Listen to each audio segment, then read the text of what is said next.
Assalomu alaykum talabalar. Xo'p, kecha absolyut massa, mol, molekulyar massa, nisbiy molekulyar massa mavzularini ko'rib chiqqan edik. Bugun o'sha mavzularga doir masalalar ko'rib chiqamiz. Kecha tushuntirilgan masalalar. Mana marhamat, fosfor atomining absolyut massasini toping degan masala bo'pti. Vaqtimiz cheklanganligi uchun iloji boricha tezroq harakat qilamiz. Nisbiy atom massani ko'paytirar edik uglerod atomining 12 dan 1 qismining massasiga. Agar kilogramda debdi, biz uglerod atomini 27 kilogram qilib olamiz. O'shanda 31 ko'paytiramiz 1,66 10 usti 27 minusga. Mana marhamat 5,140 146 10 usti minus 26 kilogram kelib chiqadi. Mana absolyut massani topish. Ana endi 4850 ta xlor atomining massasini gramlarda ifodalang debdi. Xo'p, buning uchun birinchi xuddi yuqoridagi kabi absolyut massani topishimiz kerak. Ya'ni xlorning absolyut massasini topishimiz kerak. Chunki xlorning absolyut massasi bu xlorning bir dona atomining massasi demoqchi. Uni endi ko'paytiramiz keyin 4850 ga. Demak, xlorning nisbiy atom massasi 35,5. Uni ko'paytiramiz 1,66 10 usti minus 24 gramga. Gram deganligi uchun 35,5 ko'paytiramiz 1,66 10 usti 24 minus. Bunda chiqadi 5,893 10 usti minus 23 gram. Bu absolyut massa bo'ldi. Absolyut massa bir dona xlor atomining massasi, bizga esa 4850 ta. Demak, o'sha bittasining massasini 4850 ga ko'paytirib olamiz.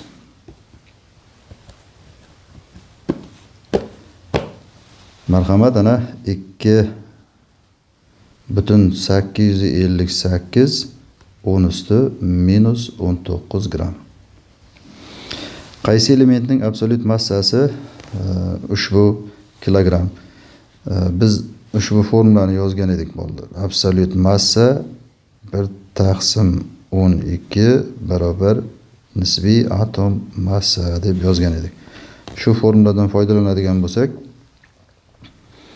absolyut massani o'rniga 3,95 10 usti minus 25 taqsim 1,66 10 usti minus 27 12 dan 1 qismi barobar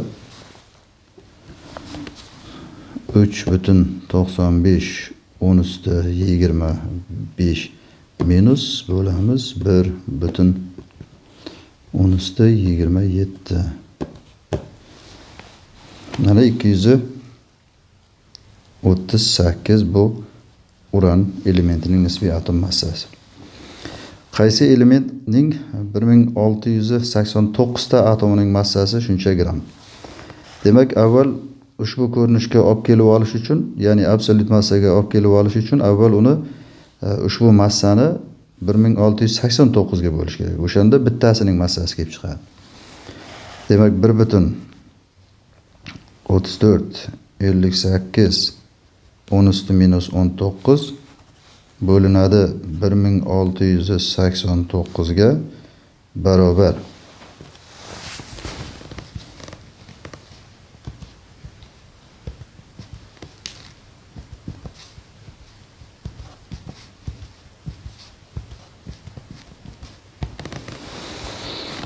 7,97 10 usti minus 23 gram kelib chiqyapti. Bu bitta element atomining massasi bo'lganligi uchun absolyut massa deb qaraymiz. Mana absolyut massa berilsa, uni 1,66 10 usti minus 24 gramga bo'lib tashlaymiz. Buni bo'lamiz 1,66 10 üstü 24 minus 48 ni titan ekan. Xo'p. Pauza, siz rasmga screenshot qilib olib, ikkinchi slaydga o'tamiz.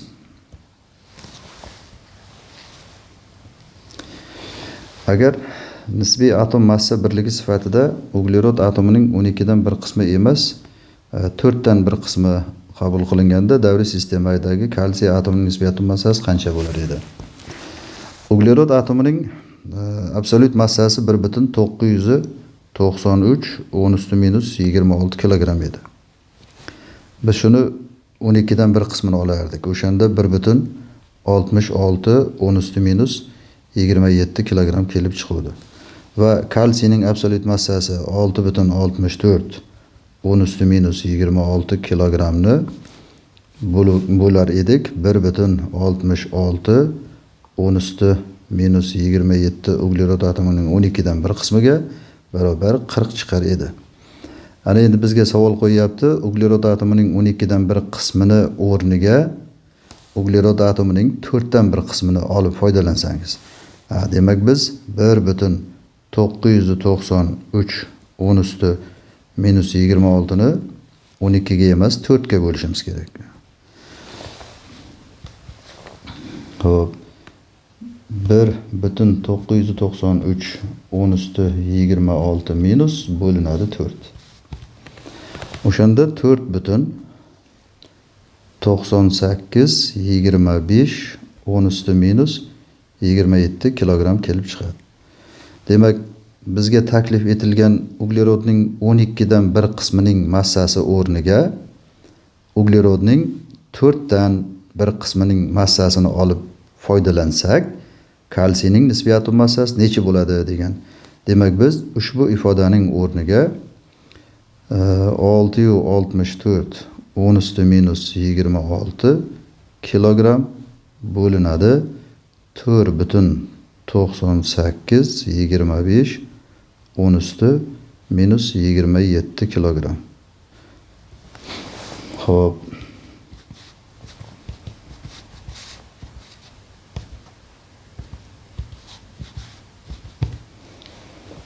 Bo'lib tashlaydigan bo'lsak, kalsiyning nisbiy atom massasi 13,32 bo'lib qolar ekan.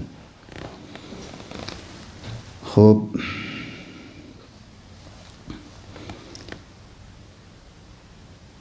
Buni osonroq usulda ham ishlash mumkin edi. Ya'ni absolut massalarni foydalanmasdan, mana bunaqa kichkina sonlardan foydalanmasdan ham ishlash mumkin edi. Buning uchun nima ish qilish kerak? Buning uchun uglerodning 12 sini olish kerak edi. Mana bu absolut massani o'rniga uglerodning nisbiy atom massasini olish kerak edi. Unda 12 ni 12 dan 1 qismi 1. Bizga endi kalsiyning nisbiy atom massasini topayotganda uglerodning 12 dan 1 qismining o'rniga 12 dan 1 dan 4 qismidan foydalansak deyapti. Unday bo'lsa 12 ni 4 ga bo'lamiz. Unda 3 chiqadi. Demak biz uglerod atomining 12 dan 1 qismi 1 o'rniga uglerod atomining 12 dan 1 dan 4 qismi, 4 dan 1 qismi 3 dan foydalansak. Unda agar 40 ni kalsiyning nisbiy atom massasi 40 ni uglerodning 12 dan 1 qismi 1 ga bo'lib tashlaydigan bo'lsak, nisbiy atom massasi 40 chiqadi. Ana endi kalsiyning nisbiy atom massasi 40 ni uglerodning 4 dan 1 qismiga foydalanib 3 ga bo'lib tashlaydigan bo'lsak, unda 13,33 chiqadi. Bu ham foydalanish uchun kerak bo'ladi. Endi ikkinchi, 6-masalamizni xuddi shu yo'lda ishlab ko'ramiz. Agar nisbiy atom massa birligi sifatida uglerodning 12 dan 1 qismi o'rniga kislorod atomining 3 dan 1 qismi qabul qilinganda davriy sistemadagi elementlarning nisbiy atom massalari qanday o'zgarar edi? Keling, misol uchun mana temirni 56 sini oldik va uni bo'lishimiz kerak uglerod atomining 12 dan 1 qismiga. Men uglerod atomining 12 dan 1 qismini absolut massasini olmayman-da, o'sha nisbiy atom massasini olib, uni 12 ga bo'lib, shundan bittasi 1 bo'ladi. Demak, temir atomini uglerodning 12 dan 1 qismining massasiga 1 ga bo'lib tashlaydigan bo'lsak, 56 kelib chiqadi. Bizga endi bundan foydalanmasdan kislorodning 16 dan 3 qismidan foydalansak deyapti. Demak, uning uchun biz kislorodning 16 sini olishimiz kerak va 16 ni 16 ga bo'lib 3 ga ko'paytirsak 16 dan 3 qismi kelib chiqadi. 16 ni 1 3 ga ko'paytirsak 3. Demak, biz 56 ni 3 ga bo'lishimiz kerak ekan. Ya'ni 56 ni uglerodning 12 dan 1 qismi 1 ga emas, 56 ni 3 ga bo'lishimiz kerak ekan. 18,67 3 marta kamaydi. Demak, davriy sistemadagi elementlarning massalari qanday o'zgaradi degan savolga hamma elementning nisbiy atom massalari davriy sistemada 3 marta kamayar ekan. Aytaylik, 48 titanning nisbiy atom massasi bo'lsa 16 bo'lib qoladi. 45 skandiyning nisbiy atom massasi bo'lsa 15 bo'lib qoladi. Xo'p. Mana bu ikkinchi slayd. Uchinchi slaydga o'tamiz. 504 gram alyuminiy necha mol va shuncha gram alyuminiyda nechta atom bor? Bu proporsiya yordamida ishlasak ham bo'ladi, proporsiya. Bunda 27 gram 27 gram alyuminiy 1 mol. Unda 5,4 gram alyuminiy necha mol desak ham bo'ladi. Unda 0,2 mol kelib chiqadi. Yoki bo'lmasa, ushbu formuladan foydalansak ham bo'ladi. N barobar kichkina m taqsim katta m barobar kichkina m 5,4 gram. Alyuminiyning molar massasi esa 27 gram taqsim mol barobar 0,2 mol kelib chiqadi. Ana endi alyuminiyning 5,4 grami 0,2 mol ekanligini bildik. 0,2 molning ichida qancha atom bor? Avogadro aytishi bo'yicha 1 mol har qanday moddaning ichida 6,02 10 usti 23 ta atom bo'ladi. Agar atomdan tuzilgan bo'lsa 0,2 mol ekan bizda alyuminiy. Uning ichida qancha bo'lardi? 1,204 10 usti 23 ta atom bor. Mana marhamat. Yoki ushbu formuladan foydalansak ham bo'ladi.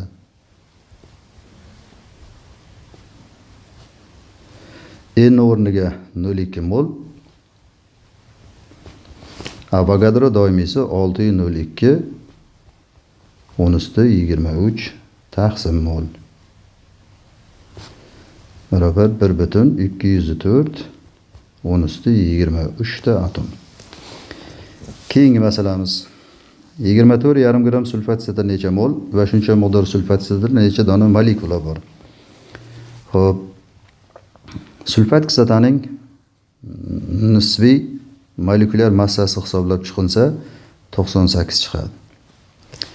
Demak, o'sha 98 gramini 1 mol desak bo'ladi. 24,5 gram sulfat kislota necha mol? X barobar 0,25 mol. Yoki ushbu formula bilan dedik. Massa taqsim mol, molar massa barobar 24,5 taqsim 98 barobar 0,25 mol. Nechta molekula bor? Ana endi alyuminiy atomdan tuzilgan 1 molida shuncha atom bo'ladi. Sulfat kislota molekuladan tashkil topgan. Demak, 1 mol sulfat kislota tarkibida 6,02 10 usti 23 ta molekula bor. 0,25 molida esa qancha? Barobar 1,505 10 üstü 23 ta molekula bor. Keyingi masalamiz 13,2 gram karbonat angidrid necha mol va shuncha miqdor karbonat ayirda necha dona molekula va necha dona atom bor. E'tibor qarating, avvalgi masalalarda molekula so'ralgan edi. Molekulyar moddalardan karbonat ayirda ham molekulyar modda, ham uni molekulasi so'ralyapti va nechta dona atom borligi ham so'ralyapti. Xuddi shunday ana bu formuladan foydalanib massaning o'rniga 13,2 gramni qo'ysak, molyar massani o'rniga 44 gram taqsim molni qo'ysak, unda 0,3 mol ekanligi kelib chiqadi. Ana endi mana bu formuladan foydalanib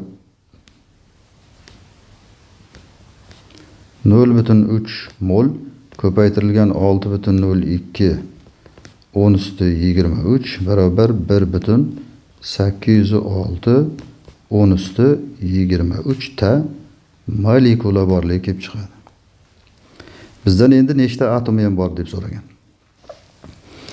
Ana endi karbonat angidridni molekulasini tarkibiga e'tibor qaratadigan bo'lsak, bitta uglerod atomi, ikkita kislorod atomi, jami 3 ta atom bor. Demak, bir molekulasining ichida 3 ta atom bor. Demak, nima bo'lgan taqdirda ham molekulalar sonidan atomlar soni 3 barobar ortiqcha bo'laveradi. Molekulalar sonidan atomlar soni 3 barobar ortiq bo'laveradi. Mana biz molekulasini topdik. Demak, shuni 3 ga ko'paytiraversak, atomlar soni kelib chiqishi tayin.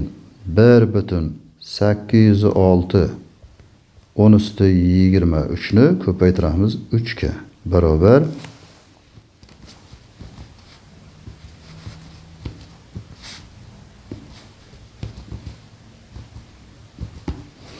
5,418 10 üstü 23 ta atom. Ana marhamat, xo'p, keyingi slaydga o'tamiz.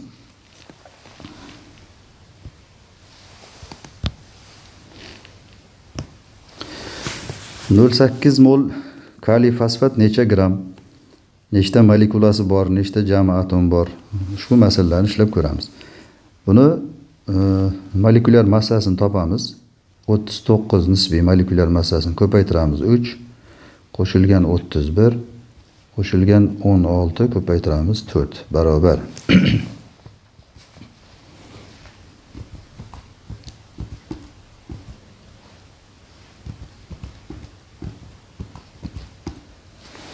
212 gram taqsim mol deyishimiz mumkin. Bunda 1 moli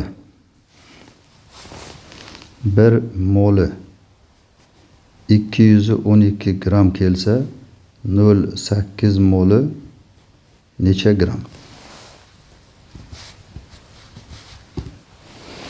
169,6 gram. Yoki ushbu formulani ana bunday ishlasak ham bo'ladi. Massa barobar mol ko'paytirilgan molyar massa barobar. Moli 0,8 mol ko'paytirilgan molyar massasi 212 gram taqsim mol barobar 169,6 gram. Nechta molekulasi bor? Moddaning miqdori 0,8 mol.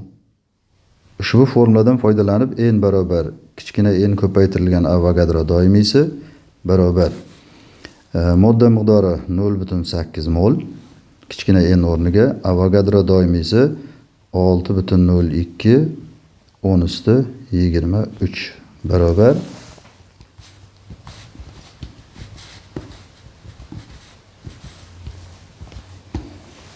4,816 10 üstü 23 ta molekulasi bor. Men yuqorida aytdim, nechta atomi bor degan savolga osongina javob berish mumkin. Uni bir molekulasining ichida 4 ta kislorod bitta fosfor 5 ta va 8 ta, 3 ta kaliy bilan jami 8 ta atom bor. Demak, bir molekulaning ichida 8 ta atom. Demak, molekulalar sonidan atomlar soni 8 barobar ko'p bo'laveradi.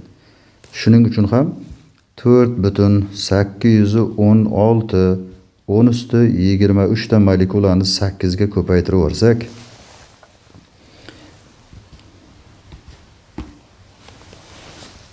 o'ttiz sakkiz butun 528 10 üstü 23 ta atom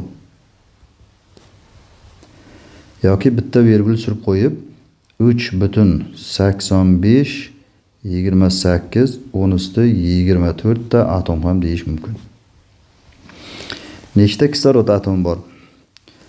Nechta kislorod atomi borligini topish ham oson. Mana bir molekula kaliy fosfat tuzuning ichida 4 dona kislorod atomi bor. Ya'ni 4 atom kislorod bor.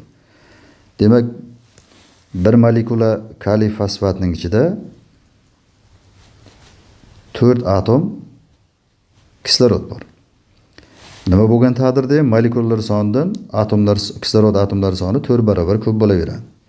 Ikkitasidan 8 ta 4 barobar ko'p bo'laveradi. Biz uni molekulalar sonini bilamiz. Molekulalar soni 4,816 10 üstü 23 ta.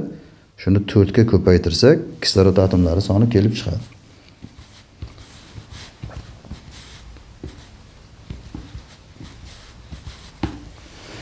Bir bütün 92,64 10 üstü 24 ta kislorod atomlari. Nechta fosfor atomi bor? Molekula tarkibida bitta fosfor atom bor. Mana bir molekula tarkibida bitta fosfor atom bor. Demak, molekulasi bilan atomlar soni teng. Unday bo'lsa, bizda 4,816 10 üstü 23 ta molekula bor edi. 4,816 10 üstü 23 ta fosfor atomi ham bor ekan. Siz screenshot qilib olasiz, biz esa keyingi slaydga o'tamiz. Tarkibida 3,612 10 üstü 23 ta vodorod atomi saqlagan fosfat kislotaning massasini, molini, molekulalar sonini va atomlar sonini topishimiz kerak. Mana fosfat kislotaning formulasiga qaraydigan bo'lsak, mana fosfat kislotani formulasi H3PO4. Molyar massasini hisoblaydigan bo'lsak, 98 gram taqsim mol.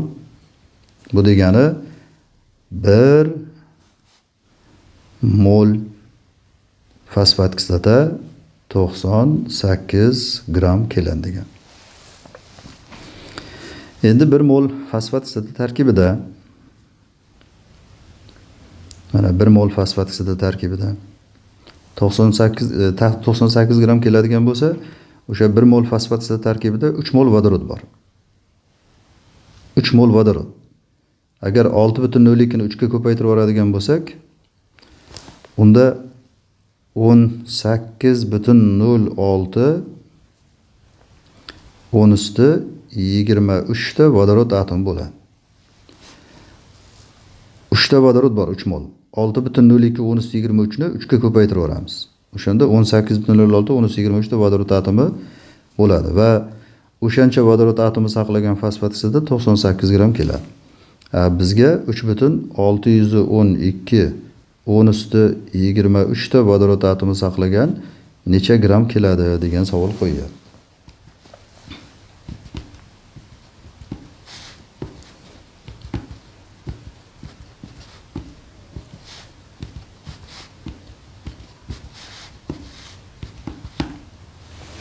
On 19,6 gram ekan. Mana marhamat, bunga javob. Ana endi moli qancha? Molni topish uchun kichkina m taqsim katta m barobar. Bizda kichkina yen massasi 19,6 gram. Molar massasi 98 gram taqsim mol. Gramlar qisqarib ketsa barobar 0,2 mol. Molekular sonini ushbu formula bilan topsak bo'ladi. Kichkina n ko'paytirilgan Avogadro doimiysi kichkina n o'rniga 0,2 mol. Avogadro doimiysi 602 10⁻23 taqsim mol. Barobar 1,204 10⁻23 ta molekula. Xo'p, ana endi yuqoridagi kabi bir molekula fosfat kislotani tarkibida 8 mol atom bor. Demak, molekulalar sonini 8 ga ko'paytiraversak, o'sha 1,204 10⁻23 ta molekulalar sonini 8 ga ko'paytiraversak,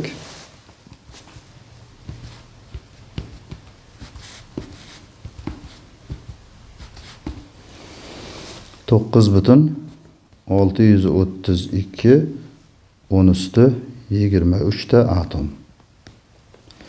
Bu atom tarkibida vodorod, fosfor va kislorodlar ham mavjud.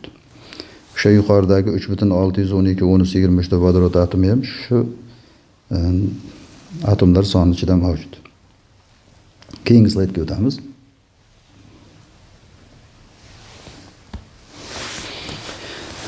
8 gram kalsiy va 6,9 gram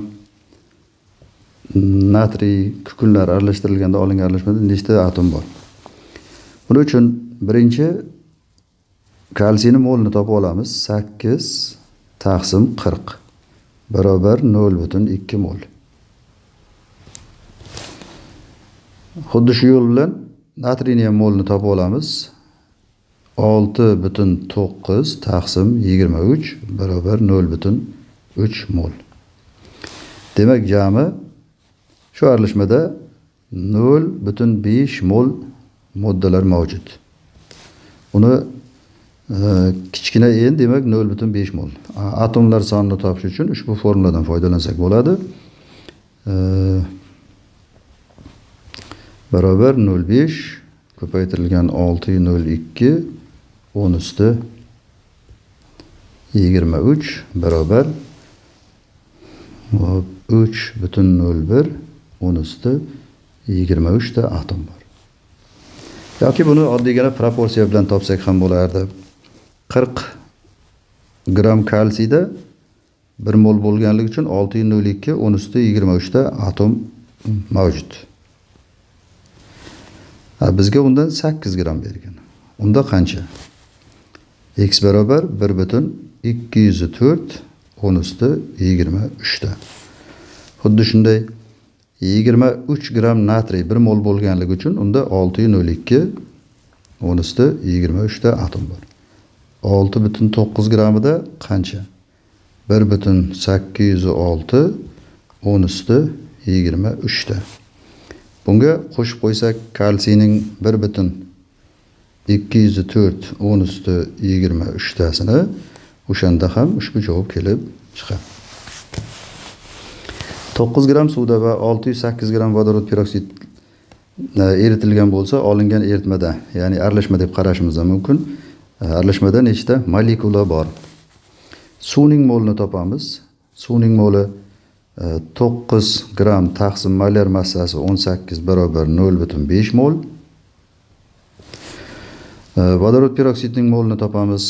6,8 gram taqsim molar massasi 34 gram taqsim mol barobar 0,2 mol.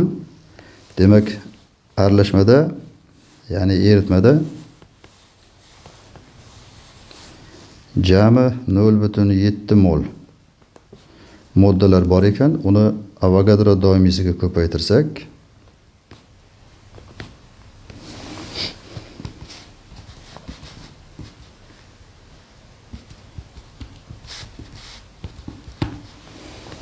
to'rt butun 214 10 23 ta molekula mavjud.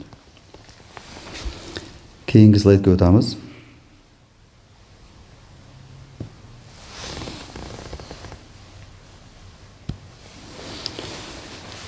Yigirma 4 gram natriy fosfat sulfat va 47 gram natriy tiosulfatlardan iborat aralashmada jami necha dona oltin go'rda atom bor? Endi shu misolni ham avvalgi masalalarga o'xshatib ishlashimiz mumkin. Buning uchun biz birinchi natriy sulfatni molni topsak, 28,4 bo'lingan molar massasi 142 barobar 0,2 mol natriy sulfat.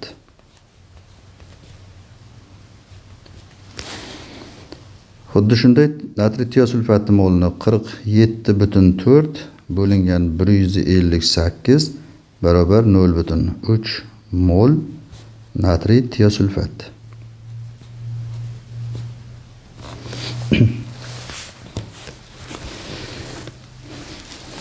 Demak, ko'rinib turibdiki, mana 1 mol natriy sulfatning ichida 1 mol oltin go'rdi bor. 0,2 molning ichida, demak 0,2 mol oltin go'rdi bor.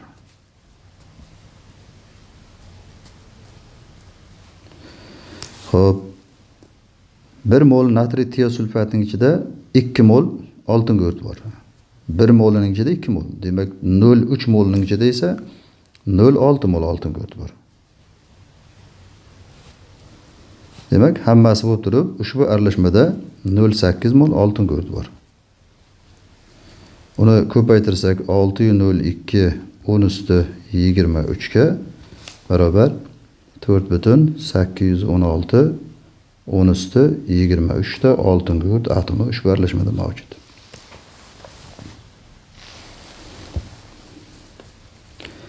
Hop, keyingi slaydimizga o'tamiz. 19,4 gram litiy va alyuminiydan iborat aralashmada shuncha atom bo'lsa, aralashmadagi har bir metalning massasini toping. Yana marhamat, ikki noma'lum tenglamaga ham yetib keldik. Bizda demak alyuminiy hamda litiydan iborat 19,4 gram aralashma berilgan.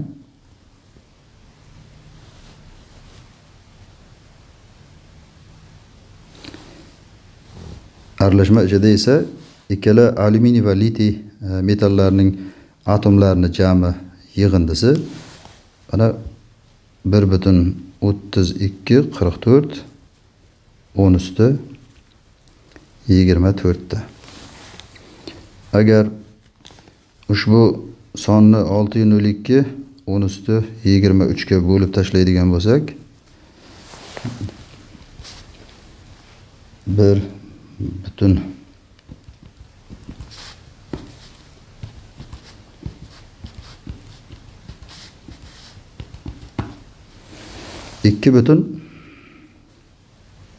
2,2 mol atomlar bor ekan. Unda alyuminiyni x mol, litiyni y mol deb belgilaymizda, unda massasi 27 x bo'ladi. Buning massasi 7 y bo'ladi. Ikki noma'lum tenglama tuzamiz. 27 x hamda 7 y ikkalasi 19,4 gram.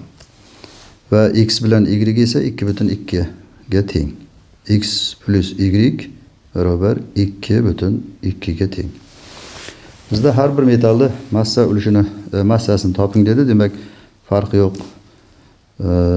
Pastdagi tenglamani 7 ga ko'paytirib yuboradigan bo'lsak, 7x 7y barobar buni ko'paytirib yuborsak 14 15 va 4. Ana endi ikkinchi tenglamani o'chirsak, 7y bilan 7y ayirib tashlasak, unda 27 dan 7x olib tashlasak 20x, 19 dan 15 4 oladigan bo'lsak 4. X teng 0,2 mol. Ko'paytiramiz 0,2 molni alyuminiyning 27siga barobar, o'shanda massasi kelib chiqadi 5,4 gram alyuminiy bo'lgan ekan. 19'u 4'dan 5'i 4'ni ayirib tashlaydigan bo'lsak, 14 gram litiy bo'lgan ekan. Mana marhamat, 14 gram litiy. Dastlabki aralashmadagi metallarning massalarini toping degan edi. Mana marhamat, topdik. Keyingi masalamiz ham shunga o'xshash. Xo'p, 10 gram karbonat angidrid va is gazlarida iborat aralashmada jami shuncha dona molekula bo'lsa, har bir gazning massasini va ushbu aralashmadagi jami nechta dona atom borligini toping. Ana endi qo'shimcha savol ham qo'shildi. Bunda xuddi tepadagi kabi karbonat angidrid hamda is gazini aralashmasini bizga 10 grammi berilgan. Molekulalari esa 1,806 10 üstü 23 ta. Har doim atomlar yoki molekulalar sonini molga aylantirish uchun 602 10 üstü 23 ga bo'lib olamiz. Unda 0,3 mol. Demak, aralashmadagi karbonat angidrid x mol, is gazini y mol deb oladigan bo'lsak, bu x bilan y aralashmadagi ikkalasining moli, unda massasi 44x, unda buni massasi 28 y bo'ladi. 44x 28 y teng 10 gram. X plus y barobar 0,3 mol. Xo'p, pastdagi tenglamani 28 ga ko'paytirib o'rsak, 28x 28 y teng 8,4. 28. 44 dan 28 olsak 16x barobar 1,6. X barobar 0,1 mol. Ko'paytiramiz. 44 ga barobar 4,4 gram karbonat angidrid bo'lgan. 10 gramdan 4'ni ayirib tashlaydigan bo'lsak, 5,6 gram is gazi bo'lgan. Ana aralashmadagi har ikkala gazning massalarini topdik. Ana endi bizda karbonat angidrid 0,1 mol ekanligi kelib chiqdi.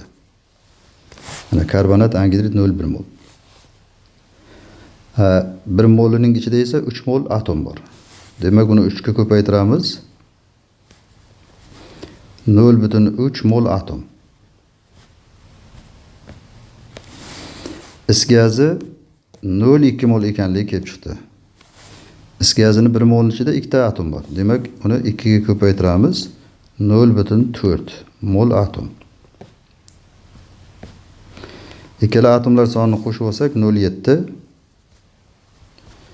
Ko'paytiramiz 6,02 10 üstü 23 ga. O'shanda 4,214 10 üstü 23 ta atom kelib chiqadi. Va keyingi slaydimizga o'tamiz unda. Va oxirgi shekilli masalamiz qoldi. 292 gram natriy oksidi va natriy karbonatdan iborat aralashma. Demak, bizda natriy oksidi hamda natriy karbonatdan iborat 292 gram aralashma berilgan.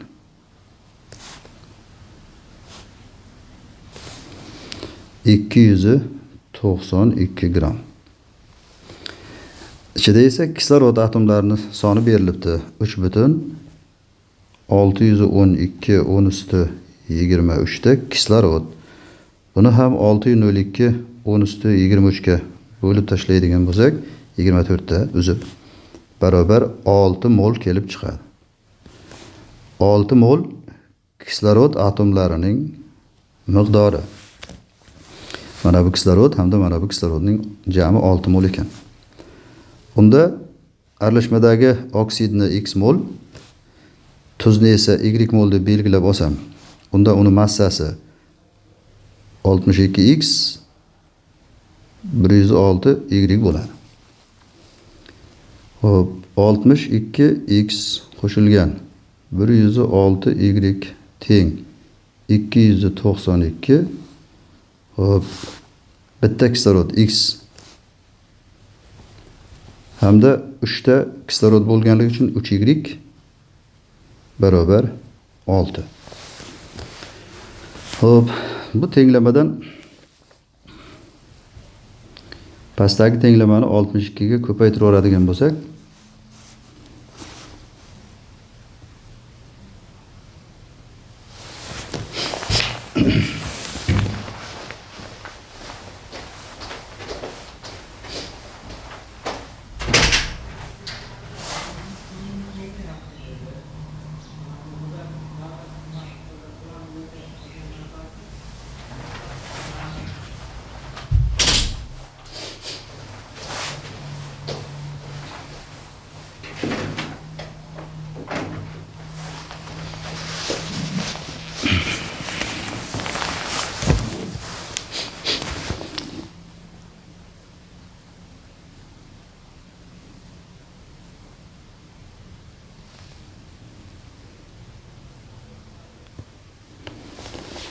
hop 62 ga ko'paytirib yuboradigan bo'lsak, yana 62 x plus 62 ni 3 ga ko'paytirib olsak 186 y teng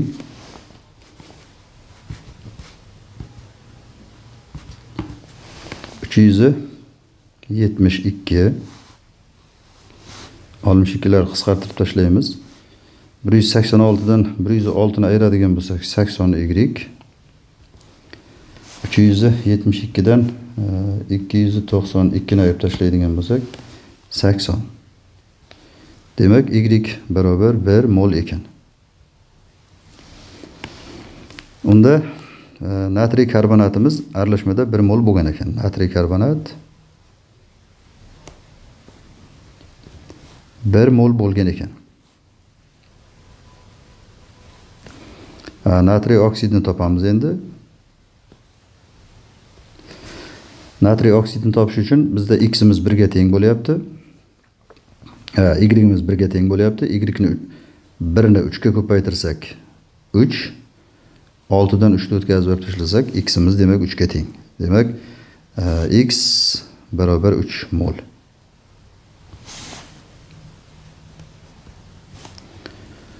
Unda natriy karbonatning 1 molining massasi 106 gram. Natriy oksidining 3 molining massasi esa 186 gram.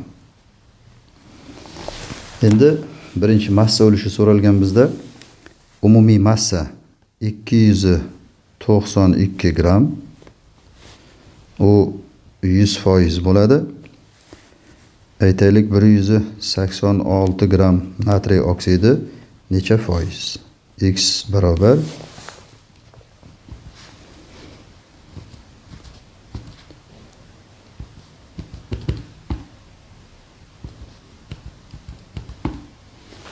63,7% natriy oksidi bo'lgan.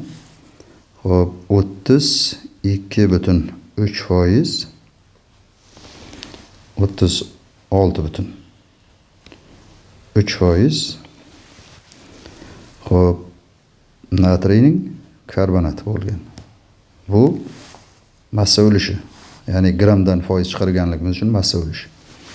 Ana endi mol ulush so'ralyapti. Bizda jami ikkalasi 4 mol bo'lgan. 4 mol 100%. Shundan 3 mol peroksid natriy oksidi necha foiz desak, x barobar 75% natriyning oksidi, 25% natriyning karbonati. Bu esa mol ulush. Mollardan foydalanib foiz chiqarilganda mol ulush, massadan foydalanib foiz chiqarilganda massa ulush. Keyingi slaydimizga o'tamiz. Aziz o'quvchilar, keyingi slaydimiz mana bir nechta masalalar berilgan. Shu masalalar javoblarini ko'rib turibsiz. Shu javoblarni chiqarishga harakat qilish kerak. Keyingi darslarimizda undan keyingi mavzularni davom etamiz.